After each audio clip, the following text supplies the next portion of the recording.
क्या आपने कभी सोचा है कि एक मैथमेटिशियन और एक फिजिक्स का फिजिसिस्ट मिलके बायोलॉजी का कोई रूल निकाल सकते हैं? जी हाँ, आज हम इसी की बात करेंगे।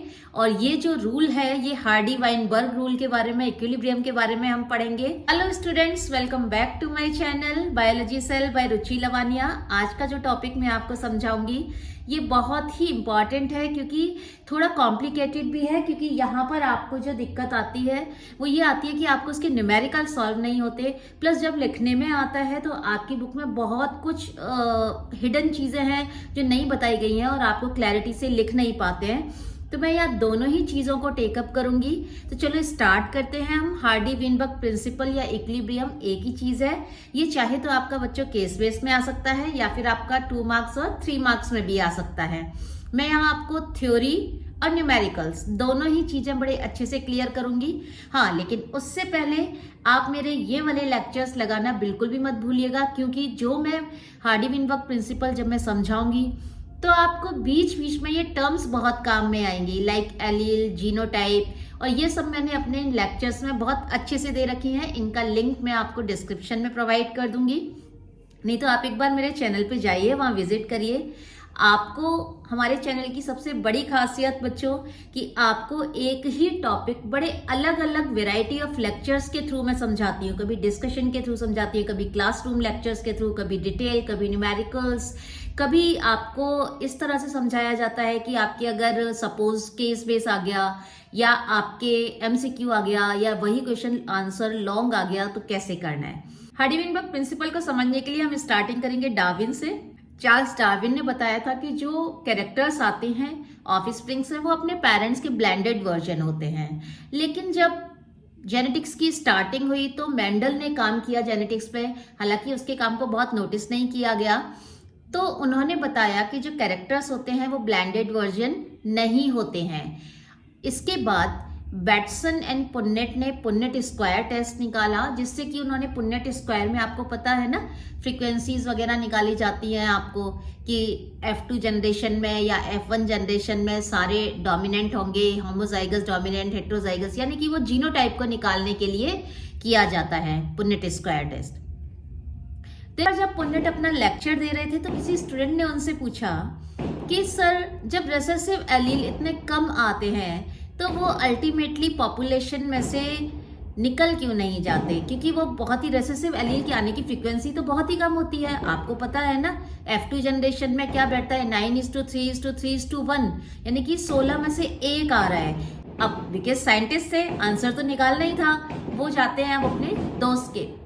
पुन्नेट गए अपने दोस्त के पास और उनका दोस्त था जिसके साथ वो क्रिकेट खेला करते थे, वो एक प्योर मैथमेटिशियन था। हालांकि वो उसका कोई अप्लाइड मैथमेटिक्स में कोई इंटरेस्ट नहीं था, फिर भी उन्होंने अपने दोस्त के कहने पे इस बात पे रीथिंक किया कि भाई इसका जवाब क्या हो सकता है। जेनेटिक्स में, बायोलॉजी में मैथमेटिक्स का रूल अप्लाई किया गया।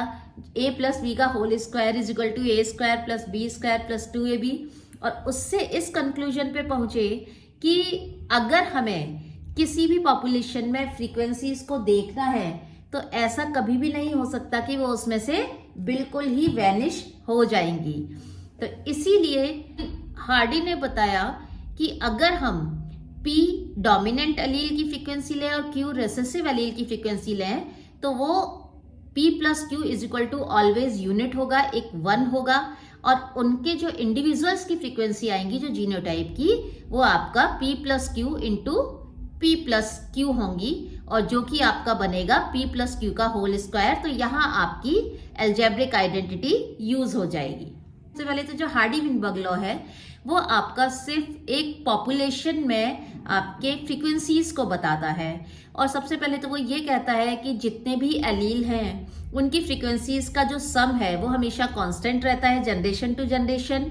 सेकंड, वो कहेगा कि जो जीनोटाइप है किसी भी पॉपुलेशन में, जो जीन पुल है वो कांस्टेंट रहेगा और वो स्टेबल रहेगा, that is P² + Q² + 2pq रहेगा। और sum total of all allelic frequencies, चाहे वो डोमिनेंट एलील है फ्रीक्वेंसी या वो रेसेसिव एलील फ्रीक्वेंसी है, सबका सम क्या होना चाहिए? 1 होना चाहिए।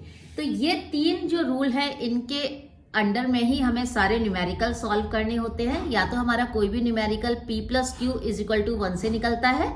जब हमें एलील का फ्रीक्वेंसी निकालनी होती है तो हम इसे यूज करते हैं। जब हमें इंडिविजुअल के जीनोटाइप पे फोकस करना होता है, उनकी फ्रीक्वेंसी निकालनी होती है, तो हम p² + q² + 2pq को फॉलो करते हैं। अब होता क्या है कि हार्डी-विनबर्ग जो इक्विलिब्रियम है, इक्विलिब्रियम का मतलब बैलेंस में रह रही हैं चीजें, तो नेचर में बैलेंस में रहना तो बहुत मुश्किल है। क्यों? क्योंकि हार्डी-विनबर्ग का प्रिंसिपल सिर्फ उन्हीं पॉपुलेशन पे एप्लीकेबल होगा जिन पे कि कोई सबसे पहले उनमें कोई माइग्रेशन नहीं हो रहा है, उनमें कोई म्यूटेशन नहीं हो रहा है, उनमें नेचुरल फोर्सेस एक्ट नहीं कर रहे हैं, लाइक नेचुरल सिलेक्शन जैसे कि डार्विन ने बताया था, वो वहां पे एक्ट नहीं कर रहा है। और जो पॉपुलेशन है इंपॉर्टेंटली वो लार्ज पॉपुलेशन होनी चाहिए। छोटी पॉपुलेशन स्मॉल पॉपुलेशन के लिए होल्ड नहीं करता।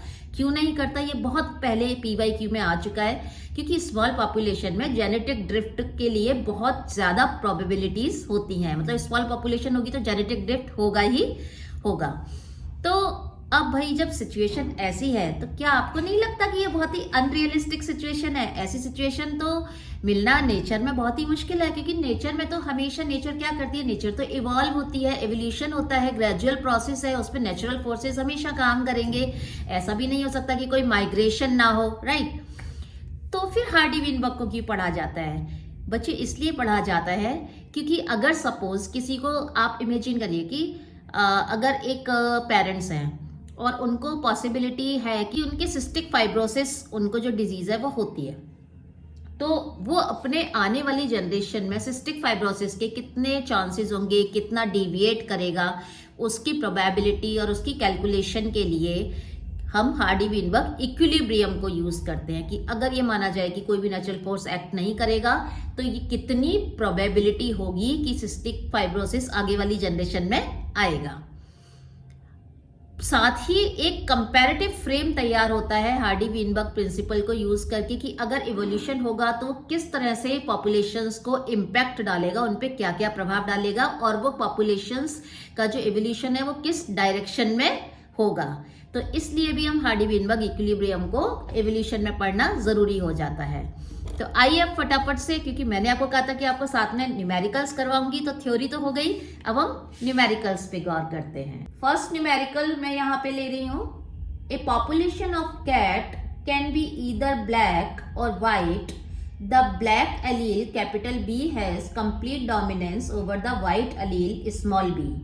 Given a population of 1000 cats, यानी कि टोटल पॉपुलेशन कैट की आपको 1000 लेनी है, 1840 उनमें से ब्लैक कैट मिल रही हैं और 160 हमें व्हाइट कैट मिल रही है। तो हमें क्या निकालना है? एलील की फ्रीक्वेंसी निकालनी है, फ्रीक्वेंसी ऑफ इंडिविजुअल पर जीनोटाइप निकालना है, एंड नंबर ऑफ इंडिविजुअल पर जीनोटाइप निकालना है।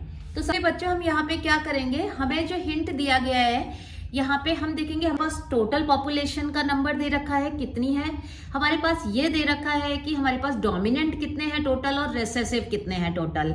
अब डोमिनेंट में आपको एक चीज दिमाग में याद रखनी है कि जब डोमिनेंट होता है तो उसने कहा कि कंप्लीटली डोमिनेंट है, यानी कि अब वो dominant homozygous plus dominant heterozygous दोनों को मिला के डोमिनेंट की पॉपुलेशन है, यानी कि p² + 2pq आपका वो है आपका यहाँ पे डोमिनेंट का नंबर।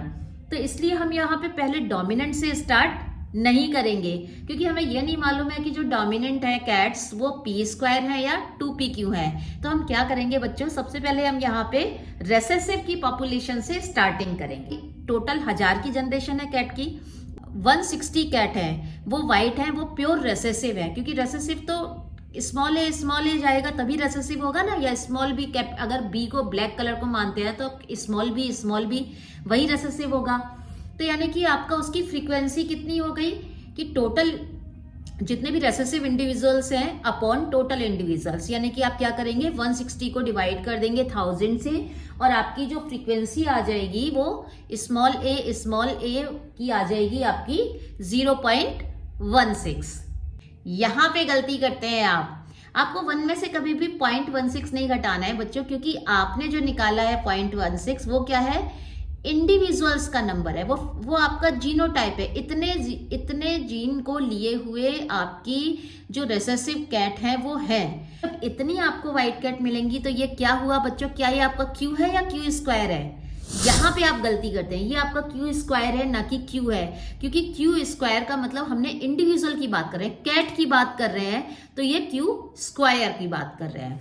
अब इसमें से क्यू को निकालने के लिए आप क्या करेंगे, 0.16 का स्क्वायर रूट ले लीजिए, तो क्यू स्क्वायर का स्क्वायर रूट लेंगे तो क्यू की वैल्यू आ जाएगी। सिंपल सी मैथमेटिकल का जो 0.4 है क्यू, वो दिखा रहा है allele frequency for white cat. अब हम, बिकॉज हमारे पास क्यू की वैल्यू आ गई, हमें पता है P plus Q is equal to 1 होता है, तो हम वही अलील फ्रीक्वेंसी निकालेंगे अब किसके लिए, डोमिनेंट के लिए, यानी कि ब्लैक कैट के लिए। 1 में से 0.4 को माइनस कर दीजिएगा तो 0.6 आ जाएगा। अब नेक्स्ट स्टेप में आप क्या कर सकते हैं कि 0.6 है, यानी कि कितने कैट जो है उसकी जीनोटाइप फ्रीक्वेंसी क्या होगी, तो उसके लिए आएगा पी स्क्वायर, राइट, और वो होगा होमोजाइगस की, यानी कि कैपिटल बी वाली जो कैट्स हैं वो कितनी होंगी, तो कैपिटल बी वाली जो कैट्स होंगी पी स्क्वायर से डिनोट करेंगे। 0.6 इंटू 0.6 कर देना है तो 0.36 आ जाएगी।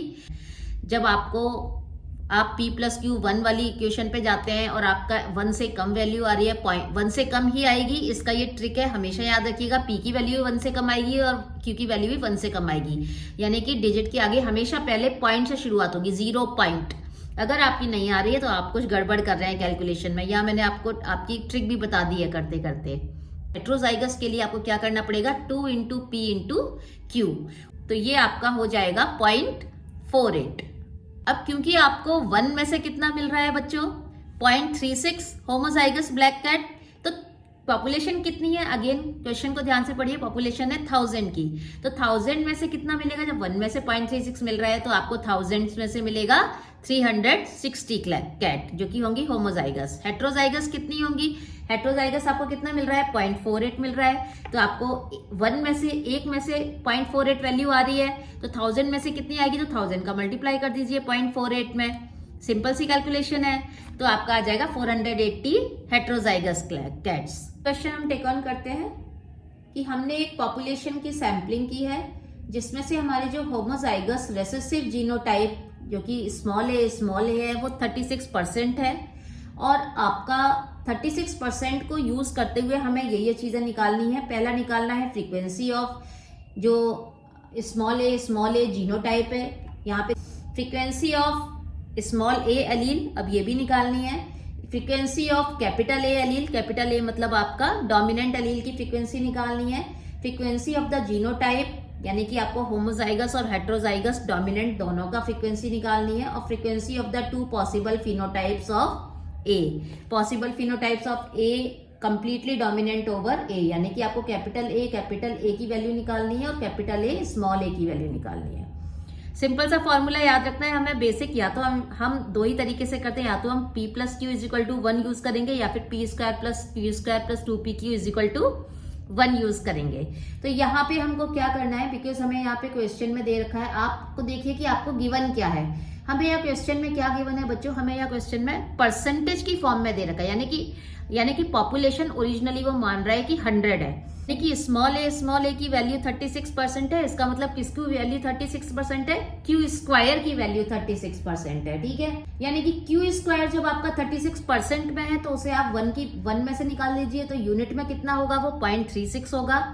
जो रेसेसिव अलील है उसकी फ्रीक्वेंसी क्या हुई, आप उसका स्क्वायर रूट ले लीजिए, तो 0.36 का स्क्वायर रूट हो गया 0.6। और डोमिनेंट अलील की फ्रीक्वेंसी के लिए क्या करेंगे, 0.6 plus P dominant allele is equal to 1, यानी कि 1 में से 0.6 को माइनस करेंगे तो आपका डोमिनेंट अलील की आ जाएगी जो कि 0.4 होगी, और ये जो 0.4 है ये अलील की फ्रीक्वेंसी है, ना कि आपका इंडिविजुअल जीनोटाइप की फ्रीक्वेंसी है। अब इंडिविजुअल की फ्रीक्वेंसी निकालने के लिए आप क्या करेंगे, पी स्क्वायर की वैल्यू, और पी स्क्वायर क्या हो जाएगा फिर आपका 0.4 इंटू 0.4 0.16, तो यानी कि अगर परसेंटेज निकाली जाए ऐसे इंडिविजुअल की, 1 में से 0.6 मिल रहा है तो 100 में से कितना मिलेगा, 16%। और जब आप हेट्रोजाइगस की निकालेंगे तो यानी कि 2 इंटू पी इंटू क्यू कर लेंगे, तो यानी कि ए की फ्रीक्वेंसी कितनी आ गई, 0.4, और जब आप इसे परसेंटेज में निकालेंगे तो ये बन जाएगी आपकी 40%। तो आपको यहाँ पे कंफ्यूज नहीं होना है बच्चों कि मुझे एलील की फ्रीक्वेंसी निकालनी है या जीनोटाइप की फ्रीक्वेंसी। एलील की फ्रीक्वेंसी के लिए p होता है और जीनोटाइप की फ्रीक्वेंसी जब आप निकालते हैं तो वो p स्क्वायर होता है। तो अगर आपको p स्क्वायर गिवन है तो आप p निकालने के लिए उसका अंडर रूट लेंगे, अगर आपको p गिवन है तो आप उसको जीनोटाइप की फ्रीक्वेंसी निकालने के लिए उसका स्क्वायरिंग करेंगे। अब आपका frequency of heterozygous capital A into small a कितना हुआ, 2 इंटू पी इंटू क्यू, यानी कि आपका हो गया 2 into 0.4 into 0.6 is equal to 0.48। और अगर इसी चीज को आपको परसेंटेज में बताना है तो कितना बन जाएगा, 48% आपका हो जाएगा। यहाँ पर मैंने आपको एक क्वेश्चन दिया हुआ है कि very large population of randomly mating laboratory mice contain 35% white mice. White coloring is caused by the double recessive genotype small a, यानी कि ये किसको दिखा रहा है, Q स्क्वायर को दिखा रहा है। Calculate the allelic and genotype frequency. तो देखो बच्चों फिर से मैं आपको हिंट दे रही हूँ, एलीलिक फ्रीक्वेंसी का मतलब है Q की वैल्यू और जीनोटाइप फ्रीक्वेंसी का मतलब है Q square, P square and 2PQ की वैल्यूज इस पॉपुलेशन के लिए। तो ये आपको मेरा सवाल है जो आपको करना है। अगर आपको नहीं आता है तो डिस्क्रिप्शन में चेक करिएगा, आप टेलीग्राम चैनल पे जाइएगा। नेक्स्ट बच्चों मैंने आपको जो पजल दिया है यहाँ पे जिसको आपको सॉल्व करना है वो एबीओ ब्लड ग्रुप से है। ये बहुत इंपॉर्टेंट हो जाता है, ABO blood group, sickle cell, इनमें जब हम हार्डी विनबर्ग प्रिंसिपल लगाते हैं, क्योंकि ये आपके जेनेटिक्स में दे रखे हैं क्लास 12th में। तो केस बेस के लिए ऐसे क्वेश्चन की पॉसिबिलिटीज बहुत स्ट्रांग हो जाती है और आई थिंक आपको ऐसे की तैयारी करके जानी चाहिए। एक पॉपुलेशन है जिनमें लोगों के पास एबीओ ब्लड ग्रुप है, जिसमें से 200 लोगों के पास है वो ए ब्लड ग्रुप वाले लोग हैं, 75 लोग हैं जो वो ए बी ब्लड ग्रुप वाले लोग हैं और जो 25 लोग हैं वो बी ब्लड ग्रुप वाले हैं। तो इनकी फ्रीक्वेंसी क्या है पॉपुलेशन में, एलीलिक फ्रीक्वेंसीज निकालनी है, यानी कि आपको P और Q निकालना है। होप आपको ये लेक्चर बहुत अच्छे से समझ में आया होगा। कमेंट सेक्शन में आप लिखकर जरूर बताइएगा। लाइक, सब्सक्राइब और शेयर करना बिल्कुल मत भूलिएगा। कुछ वीडियोस मैंने हमारे बायोलॉजी के स्टूडेंट्स के लिए लास्ट मिनट प्रिपरेशन, स्कोर कैसे बूस्ट करें, बायोलॉजी में आंसर कैसे लिखना है, उन पे बना रखी है। अगर आपको कहीं भी कोई प्रॉब्लम होती है तो वीडियोस जरूर देख के जाइएगा।